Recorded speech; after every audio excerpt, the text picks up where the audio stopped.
Now here's a story I can't believe has not been made into a movie yet. When we get to the end, you'll see what I mean. But before we begin, if you like our content, please hit that like button the way I hit that space button when I'm trying to double jump. And remember to subscribe to our channel if you like what we do here. Phil woke up suddenly. Something was in his eyes, so it was difficult to open them. But when he did, everything was just red and blurry. He felt blinding, excruciating pain all over his body. He couldn't move a single muscle. It hurt too much to even try. The next things he noticed as he lay there motionless were the shapes of people, the sounds of voices gasping, and some were screaming. Let's rewind a little. Phil was a rather ordinary guy. When he was younger, he met a wonderful, pretty lady and became immediately infatuated with her. He had never experienced feelings like that for anyone else before. He knew there were other guys interested in her, so he did everything in his power to woo her. It took months, but he outshone a couple of jerk ex-boyfriends by taking her out to dinners, showering her with gifts, always being there for her and comforting her when she needed it. Until finally, they officially became a couple. Fast forward a few years, and they got married in a small but joyous celebration. In less than a year, they welcomed their first child, their daughter. And a couple of years after that, they had a son. Phil doted on his children every chance he got. Every morning, he would go into the kids' room and give them little kisses and cuddles before he left for work. Phil felt very happy and content. He couldn't have wished for a better life for himself. He had a great job that he actually liked, and the close, loving family he had always dreamt of. One day, Phil was sitting on the couch in his living room, relaxing. He was about to turn the TV on when suddenly, out of the corner of his eye, something caught his attention. Sitting there on one of the tables in the living room was this lamp. Now, this lamp was an ordinary looking lamp with a square base, red stand, and white shade that had been there ever since Phil got the house. But as Phil turned to look at it, right then, it looked really weird. It looked inverted, like it was upside down. Phil just sat there, transfixed by this lamp. There was something extremely off about it. It was like he just couldn't take his eyes off it. Phil continued to sit there for hours watching this lamp. When his wife came down in the middle of the night to ask him what he was doing and to come to bed, he just told her, "I'll be there soon, honey." But he never did go to bed.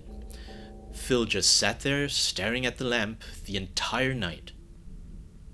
The next morning, he called in sick for work.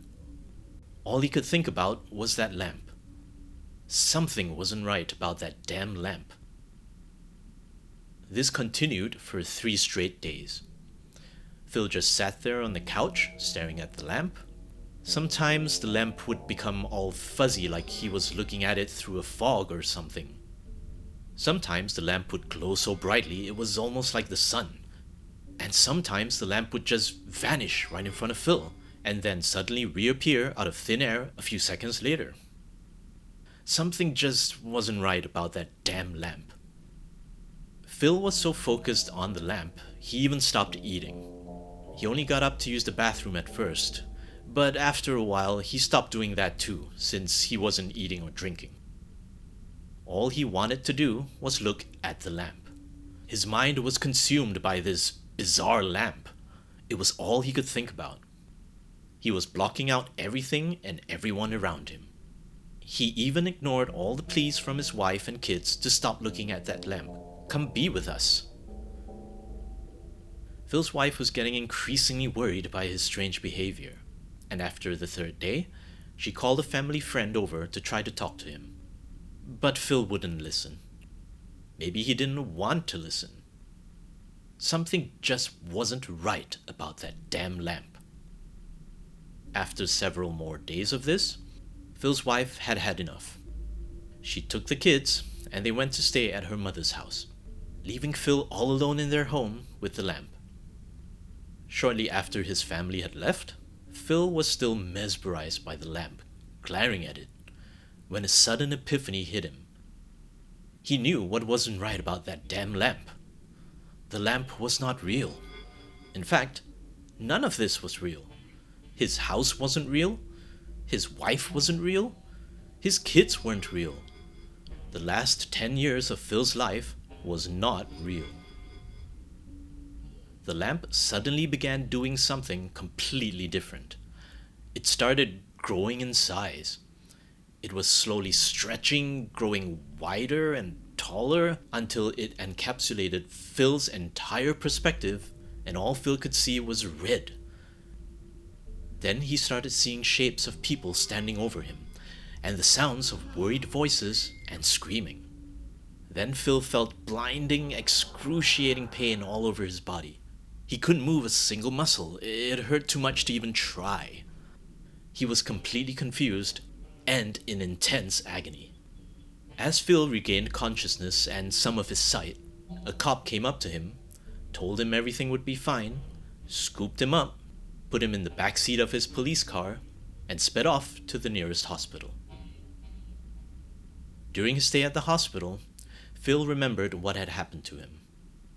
He was in his college when he accidentally walked in front of a football player's car as he was about to drive off. The football player was enraged by this, got out of his car, tackled Phil to the ground, and beat him to a pulp.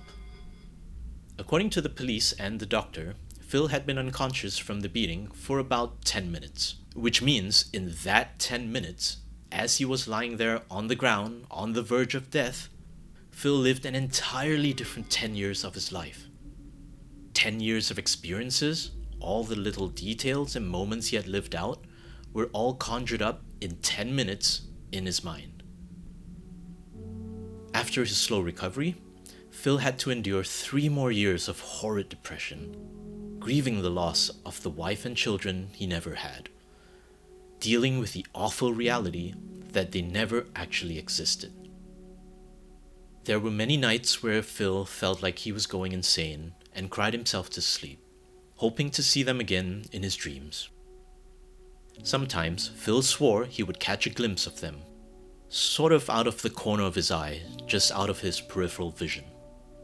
His wife and kids would be forever the same ages as he last saw them all those years ago. But he would never be able to see their faces clearly or hear what they were trying to say to him. That's it for today. Thank you for listening to 15 More or Less.